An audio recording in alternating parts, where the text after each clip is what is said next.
the shot. The vaccinations are so important. This is really going around now. They have to get their shot.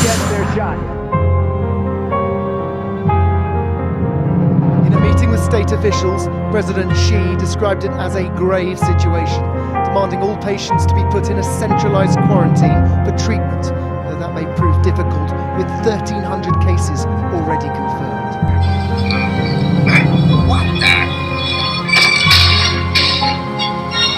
The line between disinformation and misinformation is not always an easy one to find. Governments need to be willing to do things that are out of their historical perspective. For the most part, it's really a war footing that we need to be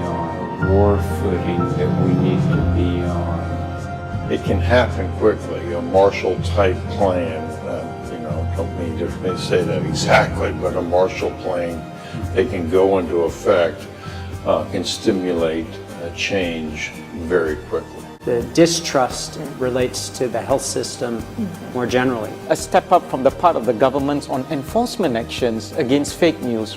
I think a couple of things we have to consider are, even before this began, the anti-vaccine movement was very strong, and this is something specifically through social media that has spread. Welcome to Event 201. On behalf of our center and our partners, the World Economic Forum and the Bill and Melinda Gates Foundation, the goal of the Event 201 exercise is to illustrate the potential consequences of a pandemic and the kinds of societal and economic challenges it would pose. Today's scenario is going to simulate meetings of a multi-stakeholder group called the Pandemic Emergency Board. This board has been urgently convened by the World Economic Forum, and Johns Hopkins has been asked to moderate the board meetings and provide expertise during the board's deliberations. The mission of the Pandemic Emergency Board is to provide recommendations to deal with the major global challenges arising in response to an unfolding pandemic. The board's recommendations are aimed at top decision makers in national governments, global business, and international organizations. The scenario you will be presented with this morning could easily become one shared reality one day. I fully expect that we will be confronted by a fast-moving, highly lethal pandemic of a respiratory pathogen. And a very interesting fact with the World Health Organization, and I always talk about how signs and symbols rule this world, and you take a look at the wreath, the crown wreath that surrounds the flat earth model with the viper, the snakes that run this world. Just so happens this wreath, which of course is the corona, the wreath, corona, and the crown are all the same. So you have this World Health Organization pushing this coronavirus, again, this outbreak, which is nothing more than a hoax.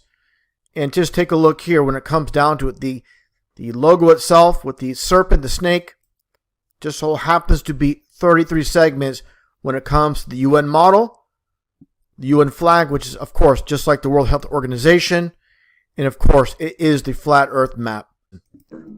We have before us the opportunity to forge for ourselves and for future generations a new world order, a world where the rule of law, not the law of the jungle, governs the conduct of nations.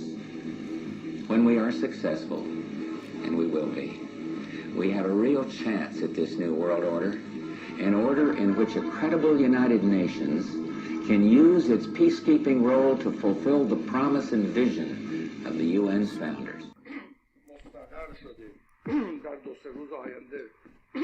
He's only acting, all scripted, part of the world stage. Sweating, drinking the water, wiping the sweat, and again, the following day, he admitted to having the coronavirus infection. Global health experts have highlighted that dis and misinformation are wreaking havoc on the CAP's response. Health workers are under attack in a number of locations due to rumors that they are purposely spreading the disease. And response efforts in many places have had to be suspended because of concerns around violence. Pharmaceutical companies are being accused of introducing the CAPS virus so they can make money on drugs and vaccines, and have seen public faith in their products plummet. Unrest due to false rumors and divisive messaging is rising and is exacerbating spread of the disease as levels of trust fall and people stop cooperating with response efforts. This is a massive problem, one that threatens governments and trusted institutions. National governments are considering or have already implemented a range of interventions to combat misinformation. Some governments have taken control of national access to the internet. Others are censoring websites and social media content. And a small number have shut down internet access completely to prevent the spread of misinformation. Penalties have been put in place for spreading harmful falsehoods, including arrests. And some individuals are seemingly seeking to gain financial advantages. Violence against healthcare workers and minority populations has been increasing. A recent riot highlights the real danger in these posts. Countries are reacting in different ways as to how best to manage the overwhelming amounts of dis and misinformation circulating over the internet. In some cases, limited internet shutdowns are being implemented to quell panic. How much control of information should there be, and by whom? And how can false information be effectively challenged? And what if that false information is coming from companies or from governments?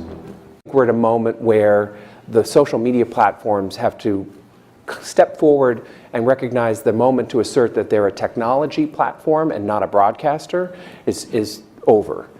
They, in fact, have to be a participant in broadcasting accurate information and partnering with the scientific and health communities to counterweight, if not flood the zone, of accurate information, because to put the genie back in the bottle of the misinformation and disinformation is nigh impossible. One thing we haven't spoken about, and I'm wondering whether it's time to talk about this, is a step up from the part of the governments on enforcement actions against fake news. My team has been monitoring the public response, and on various social media channels and cable networks, there's been some conspiracy theories that are around about the potential that pharmaceutical companies or the UN have released this for their own benefit. So as we move forward, obviously trust in pharmaceuticals and government is very important at this moment. And so as we move forward with developing the right scenarios, we have to make sure that the public communication is a major part of that because of these conspiracy theories. Died 2 months ago, the vice president a week later.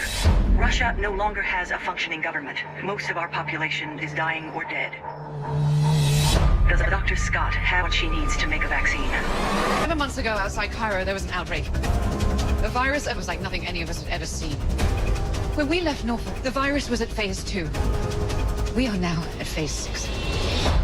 Global pandemic. Hello. I need you to get me the names of everyone who serviced this room. It's an emergency. You can't panic now. I know. I'm gonna get you home. I got people too, Dr. Cheever. We all do. Don't talk to anyone. Don't touch anyone. Stay away from other people. Get back in your car. We're not sick! It's figuring us out faster than we're figuring it out. It's mutated.